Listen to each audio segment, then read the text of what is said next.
ओम शांति। 23 फरवरी 2026। बाप दादा के मधुर महावाक्य। मीठे बच्चे, यह संगम युग है, चढ़ती कला का युग। इसमें सभी का भला होता है। इसलिए कहा जाता, चढ़ती कला तेरे भाने सर्व का भला। प्रश्न: बाबा सभी ब्राह्मण बच्चों को बहुत बहुत बधाइयां देते हैं, क्यों? उत्तर: क्योंकि बाबा कहते, तुम मेरे बच्चे मनुष्य से देवता बनते हो। तुम अभी रावण की जंजीरों से छूटते हो। तुम स्वर्ग की राजाई पाते हो, पास विद ऑनर बनते हो। मैं नहीं। इसलिए बाबा तुम्हें बहुत बहुत बधाइयां देते हैं। तुम आत्माएं पतंग हो।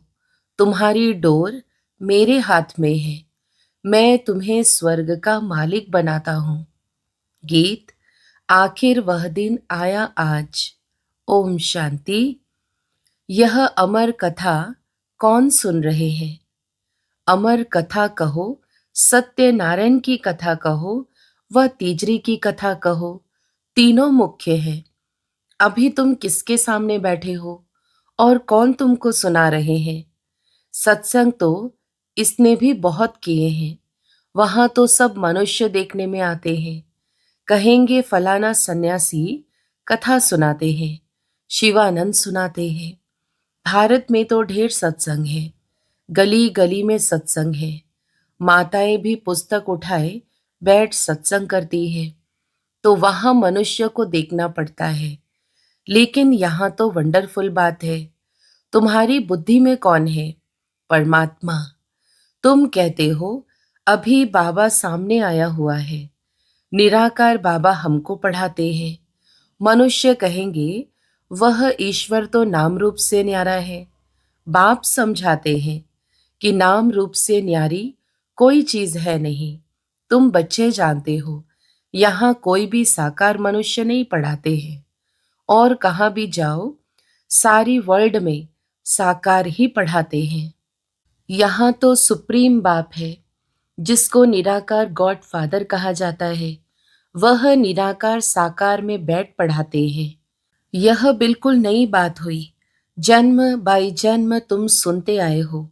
यह फलाना पंडित है, गुरु है, ढेर के ढेर नाम है। भारत तो बहुत बड़ा है। जो भी कुछ सिखाते हैं, समझाते हैं, वह मनुष्य ही है। मनुष्य ही शिष्य बने हुए हैं। अनेक प्रकार के मनुष्य हैं। फलाना सुनाते हैं। हमेशा शरीर का नाम लिया जाता है। भक्ति मार्ग में निराकार को बुलाते हैं कि हे पतित पावन आओ। वही आकर बच्चों को समझाते हैं।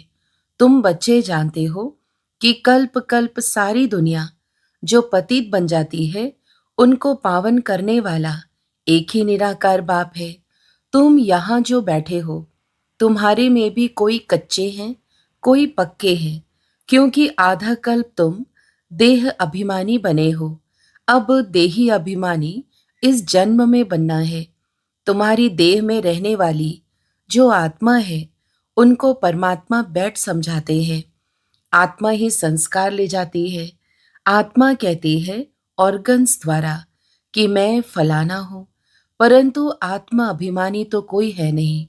बाप समझाते हैं जो इस भारत में सूर्यवंशी चंद्रवंशी थे, वही इस समय आकर ब्राह्मण बनेंगे, फिर देवता बनेंगे। मनुष्य देह अभिमानी रहने की आदती है। देही अभिमानी रहना भूल जाते हैं। इसलिए बाप घड़ी घड़ी कहते हैं, देही अभिमानी बनो। आत्मा ही भिन्न भिन्न चोला लेकर पार्ट बजाती है। यह है उनके ऑर्गन्स। अब बाप बच्चों को कहते हैं, मन मना भव। बाकी सिर्फ गीता पढ़ने से कोई राज्य भाग्य थोड़ी मिल सकता है। तुमको इस समय त्रिकालदर्शी बनाया जाता है। रात दिन का फर्क हो गया है। बाप समझाते हैं, मैं तुमको राजयोग सिखाता हूँ। श्री कृष्ण तो सतयुग का प्रिंस है। जो सूर्यवंशी देवताएं थे, उनमें कोई ज्ञान नहीं। ज्ञान तो प्राय लोप हो जाएगा। ज्ञान है ही सद्गति के लिए। सतयुग में दुर्गति में कोई होता ही नहीं। वह है ही सतयुग, अभी है कलयुग। भारत में पहले सूर्यवंशी 8 जन्म, फिर चंद्रवंशी 12 जन्म, यह एक जन्म अभी तुम्हारा सबसे अच्छा जन्म है। तुम हो प्रजापिता ब्रह्मा मुख वंशावली। यह है सर्वोत्तम धर्म। देवता धर्म सर्वोत्तम धर्म नहीं कहेंगे। ब्राह्मण धर्म सबसे ऊंच है। देवताएं तो प्रारब्ध भोगते हैं। आजकल बहुत सोशल वर्कर है।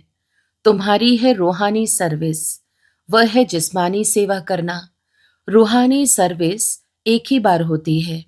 आगे यह सोशल वर्कर आदि नहीं थे। राजा रानी राज्य करते थे। सतयुग में देवी देवता थे। तुम ही पूज्य थे, फिर पुजारी बने। लक्ष्मी नारायण द्वापर में जब वाम मार्ग में जाते हैं तो मंदिर बनाते हैं। पहले पहले शिव का बनाते हैं। वह है सर्व का सद्गति दाता, तो उनकी जरूर पूजा होनी चाहिए। शिव बाबा ने ही आत्माओं को निर्विकारी बनाया था ना। फिर होती है देवताओं की पूजा। तुम ही पूज्य थे, फिर पुजारी बने। बाबा ने समझाया है, चक्र को याद करते रहो। सीढ़ी उतरते उतरते एकदम पट्ट पर आकर पड़े हो। अब तुम्हारी चढ़ती कला है। कहते हैं चढ़ती कला तेरे भाने सर्व का भला। सारी दुनिया के मनुष्य मात्र की अब चढ़ती कला करता हूँ। पतित पावन आकर सबको पावन बनाते हैं। जब सतयुग था तो चढ़ती कला थी और बाकी सब आत्माएं मुक्ति धाम में थी। बाप बैठ समझाते हैं, मीठे मीठे बच्चों, मेरा जन्म भारत में ही होता है। शिव बाबा आया था, गाया हुआ है, अब फिर आया हुआ है। इसको कहा जाता है राजस्व अश्वमेध, अविनाशी रुद्र ज्ञान यज्ञ। स्वराज्य पाने के लिए यज्ञ रचा हुआ है। विघ्न भी पड़े थे, अब भी पड़ रहे हैं। माताओं पर अत्याचार होते हैं। कहते हैं बाबा, हमको यह नगन करते हैं, हमको यह छोड़ते नहीं है। बाबा, हमारी रक्षा करो। दिखाते हैं द्रौपदी की रक्षा हुई। अभी तुम 21 जन्म के लिए बेहद के बाप से वर्षा लेने आए हो। याद की यात्रा में रहकर अपने को पवित्र बनाते हो। फिर विकार में गए तो खलास, एकदम गिर पड़ेंगे। इसलिए बाप कहते हैं पवित्र जरूर रहना है। जो कल पहले बने थे वही पवित्रता की प्रतिज्ञा करेंगे। फिर कोई पवित्र रह सकते हैं, कोई नहीं रह सकते हैं। मुख्य बात है याद की। याद करेंगे, पवित्र रहेंगे और स्वदर्शन चक्र फिराते रहेंगे तो फिर ऊंच पद पाएंगे। विष्णु के 2 रूप राज्य करते हैं ना, परंतु विष्णु को जो शंख चक्र दे दिया है वह देवताओं को नहीं था, लक्ष्मी नारायण को भी नहीं था। विष्णु तो सूक्ष्म वतन में रहते हैं, उनको चक्र के नॉलेज की दरकार नहीं है। वहां मूवी चलती है। अभी तुम जानते हो कि हम शांति धाम के रहने वाले हैं। वह है निराकारी दुनिया। अब आत्मा क्या चीज है वह भी मनुष्य मात्र नहीं जानते। कह देते आत्मा सो परमात्मा। आत्मा के लिए कहते हैं एक चमकता हुआ सितारा है जो भ्रकुटी के बीच रहता है। इन आंखों से देख न सके, भल कोई कितना भी कोशिश करे, शीशे आदि में बंद करके रखे कि देखें कि आत्मा निकलती कैसे है। कोशिश करते हैं परंतु किसको भी पता नहीं पड़ता है आत्मा क्या चीज है, कैसे निकलती है। बाकी इतना कहते हैं आत्मा स्टार मिसल है। दिव्य दृष्टि बिगर उनको देखा नहीं जाता। भक्ति मार्ग में बहुतों को साक्षात्कार होता है। लिखा हुआ है अर्जुन को साक्षात्कार हुआ, अखंड ज्योति है। अर्जुन ने कहा हम सहन नहीं कर सकते। बाप समझाते हैं इतना तेजो में आदि कुछ है नहीं। जैसे आत्मा आकर शरीर में प्रवेश करती है, पता थोड़े ही पड़ता है। अब तुम भी जानते हो कि बाबा कैसे प्रवेश कर बोलते हैं। आत्मा आकर बोलती है, यह भी ड्रामा में सारी नोंद है, इसमें कोई के ताकत की बात नहीं। आत्मा कोई शरीर छोड़ जाती नहीं है। यह साक्षात्कार की बात है, वंडरफुल बात है ना। बाप कहते हैं, मैं भी साधारण तन में आता हूँ, आत्मा को बुलाते हैं ना। आगे आत्माओं को बुलाकर उनसे पूछते भी थे, अभी तो तमो प्रधान बन गए हैं ना। बाप आते ही इसलिए हैं कि हम जाकर पतितों को पावन बनाएं। कहते भी हैं 84 जन्म। तो समझना चाहिए कि जो पहले आए हैं उन्होंने ही जरूर 84 जन्म लिए होंगे। वह तो लाखों वर्ष कह देते हैं। अब बाप समझाते हैं, तुमको स्वर्ग में भेजा था, तुमने जाकर राज्य किया था। तुम भारतवासियों को स्वर्ग में भेजा था, राजयोग सिखाया था संगम पर। बाप कहते हैं, मैं कल्प के संगम युगे आता हूँ। गीता में फिर युगे युगे अक्षर लिख दिया है। अभी तुम जानते हो हम सीढ़ी कैसे उतरते हैं, फिर चढ़ते हैं। चढ़ती कला, फिर उतरती कला। अभी यह संगम युग है, सर्व की चढ़ती कला का युग। सब चढ़ जाते हैं, सब ऊपर में जाएंगे, फिर तुम आएंगे स्वर्ग में पार्ट बजाने। सतयुग में दूसरा कोई धर्म नहीं था, उनको कहा जाता है वाइसलेस वर्ल्ड। फिर देवी देवताएं वाम मार्ग में जाकर सब विशेष होने लगते हैं, यथा राजा रानी तथा प्रजा। बाप समझाते हैं, हे भारतवासी, तुम वाइसलेस वर्ल्ड में थे, अब है विशेष वर्ल्ड। अनेक धर्म है, बाकी एक देवी देवता धर्म नहीं है। जरूर जब ना हो तब तो फिर स्थापन हो। बाप कहते हैं, मैं ब्रह्मा द्वारा आकर आदि सनातन देवी देवता धर्म की स्थापना करता हूँ। यहाँ ही करेंगे ना, सूक्ष्म वतन में तो नहीं करेंगे। लिखा हुआ है, ब्रह्मा द्वारा आदि सनातन देवी देवता धर्म की रचना रचते हैं। तुमको इस समय पावन नहीं कहेंगे, पावन बन रहे हैं। टाइम तो लगता है ना। पतित से पावन कैसे बने, यह कोई भी शास्त्रों में नहीं है। वास्तव में महिमा तो एक बाप की है। उस बाप को भूलने के कारण ही आर्फन बन पड़े हैं, लड़ते रहते हैं। फिर कहते हैं सब मिलकर एक कैसे हो, भाई भाई है ना। बाबा तो अनुभवी है, भक्ति भी इसने पूरी की है, सबसे अधिक गुरु किए हुए हैं। अब बाप कहते हैं, इन सबको छोड़ो, अब मैं तुमको मिला हूं, सर्व का सद्गति दाता। एक सत श्री अकाल कहते हैं ना, अर्थ नहीं समझते, पढ़ते तो बहुत रहते हैं। बाप समझाते हैं, अभी सब पतित हैं, फिर पावन दुनिया बनेगी। भारत ही अविनाशी है, यह कोई को पता नहीं है। भारत का कभी विनाश नहीं होता और ना कभी प्रलय होती है। यह जो दिखाते हैं, सागर में पीपल के पत्ते पर श्री कृष्ण आए, अब पीपल के पत्ते पर तो बच्चा आ न सके। बाप समझाते हैं, तुम गर्भ से जन्म लेंगे बड़े आराम से। वहां गर्भ महल कहा जाता है, यहाँ है गर्भ जेल। सतयुग में है गर्भ महल। आत्मा को पहले से ही साक्षात्कार होता है। यह तन छोड़ दूसरा लेना है, वहां आत्मा अभिमानी रहते हैं। मनुष्य तो न रचयिता को न रचना के आदि मध्य अंत को जानते हैं। अभी तुम जानते हो बाप है ज्ञान का सागर, तुम मास्टर सागर हो। तुम माताएं हो नदियां, और यह गोप है ज्ञान मान सरोवर। यह ज्ञान नदियां हैं, तुम हो सरोवर। प्रवृत्ति मार्ग चाहिए ना। तुम्हारा पवित्र गृहस्थ आश्रम था, अभी पतित है। बाप कहते हैं, यह सदैव याद रखो कि हम आत्मा है, एक बाप को याद करना है। बाप ने फरमान दिया है, कोई भी देहधारी को याद ना करो। इन आंखों से जो कुछ देखते हो वह सब खत्म हो जाना है। इसलिए बाप कहते हैं, मन मना भव, मद्याजी भव। इस कब्रिस्तान को भूलते जाओ। माया के तूफान तो बहुत आएंगे, इनसे डरना नहीं है। बहुत तूफान आएंगे, परंतु कर्मेंद्रियों से कर्म नहीं करना है। तूफान आते हैं तब जब तुम बाप को भूल जाते हो।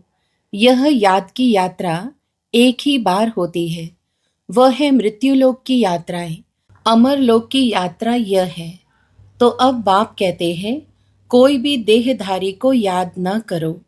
बच्चे शिव जयंती की कितनी तारे भेजते हैं। बाप कहते हैं, तत्वम। तुम बच्चों को भी बाप बधाइयाँ देते हैं। वास्तव में तुमको बधाइयाँ हो, क्योंकि मनुष्य से देवता तुम बनते हो। फिर जो पास विद ऑनर होगा, उनको जास्ती मार्क्स और अच्छा नंबर मिलेगा। बाप तुमको बधाइयाँ देते हैं कि अब तुम रावण की जंजीरों से छूटते हो। सभी आत्माएं पतंगे हैं, जबकि रस्सी बाप के हाथ में है। वह सबको ले जाएंगे। सर्व के सद्गति दाता है, परंतु तुम स्वर्ग की राजाई पाने के लिए पुरुषार्थ कर रहे हो। अच्छा, मीठे मीठे सिकीलधे बच्चों प्रति माता पिता बाप दादा का याद प्यार और गुड मॉर्निंग। रूहानी बाप की रूहानी बच्चों को नमस्ते। हम रूहानी बच्चों की भी रूहानी माता पिता बाप दादा को याद प्यार, गुड मॉर्निंग और नमस्ते। धारणा के लिए मुख्य सार। पहला, पास विद ऑनर होने के लिए एक बाप को याद करना है, किसी भी देहधारी को नहीं। इन आंखों से जो दिखाई देता है उसे देखते भी नहीं देखना है। दूसरा, हम अमरलोक की यात्रा पर जा रहे हैं, इसलिए मृत्यु लोक का कुछ भी याद ना रहे। इन कर्मेंद्रियों से कोई भी विकर्म ना हो, यह ध्यान रखना है। वरदान, अपने शिक्षा स्वरूप द्वारा शिक्षा देने वाले शिक्षा संपन्न योग्य शिक्षक भव। विस्तार, योग्य शिक्षक उसे कहा जाता है जो अपने शिक्षा स्वरूप द्वारा शिक्षा दे। उनका स्वरूप ही शिक्षा संपन्न होगा। उनका देखना चलना भी किसको शिक्षा देगा। जैसे साकार रूप में कदम कदम हर कर्म शिक्षक के रूप में प्रैक्टिकल में देखा, जिसको दूसरे शब्दों में चरित्र कहते हैं। किसी को वाणी द्वारा शिक्षा देना तो कॉमन बात है, लेकिन सभी अनुभव चाहते हैं, तो अपने श्रेष्ठ कर्म श्रेष्ठ संकल्प की शक्ति से अनुभव कराओ। स्लोगन, संकल्पों की सिद्धि प्राप्त करने के लिए आत्म शक्ति की उड़ान भरते चलो। अव्यक्त इशारे, एकता और विश्वास की विशेषता द्वारा सफलता संपन्न बनो। संगठन को एकता के सूत्र में पिरोने के लिए वाणी की शक्ति पर विशेष ध्यान दो। वाणी सदा निर्मल हो, कम बोलो, धीरे बोलो और मीठा बोलो। सम्मानजनक बोल ही बोलो। अभी तक साधारण बोल ज्यादा है।